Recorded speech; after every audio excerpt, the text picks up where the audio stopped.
Aimer son enfant et l'assumer, cela paraît naturel. Pourtant, pour certaines femmes, ce n'est pas si simple. Celles qui se retrouvent à la charge d'un enfant hors mariage, ce sont les mères célibataires. Une situation délicate pour ces femmes rejetées par leurs proches. Quand je viens d'accoucher, quand j'étais à l'hôpital, j'ai pensé prendre ma fille et manger dans la rue. Ma mère et mes sœurs ont essayé d'accepter, mais mon père non. Les gens, quand ils ont vu que j'avais un problème, ils m'ont parlé de l'association de Aïcha Chine, qui s'occupe des mères célibataires.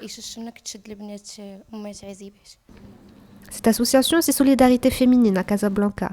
Depuis 30 ans, l'association fondée par l'icône marocaine Aïcha China est un refuge pour ces mères célibataires et leurs enfants, face au jugement négatif du monde extérieur.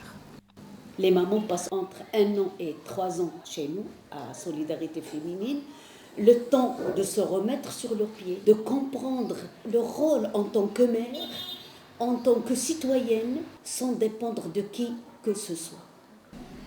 Selon l'Institution nationale de solidarité avec les femmes en détresse, 30 000 enfants naissent de mères célibataires chaque année au Maroc, une situation délicate où les relations hors mariage sont condamnées par la loi.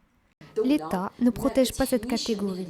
Toute relation hors mariage est considérée comme une prostitution. Dans le code pénal, s'il y a viol, l'individu doit reconnaître avoir mis enceinte cette femme. Mais même s'il est condamné, rien ne l'oblige à prendre ses responsabilités. Les projets de loi évoluent, mais cela reste insuffisant pour les associations des défenses des mères célibataires. L'opinion publique, quant à lui, reste mitigée face à cette question. Les relations hors mariage, c'est un problème. Et d'ailleurs, la religion l'interdit. Les pauvres, elles nous font de la peine, elles sont la risée de la société. Il faut casser ce tabou des mères célibataires. 7 pères sur 10 sont informés, mais la plupart refusent de reconnaître l'enfant. La peur de l'exclusion pousse près de 800 femmes enceintes par an à recourir à un avortement volontaire, clandestin, un autre phénomène puni par la loi.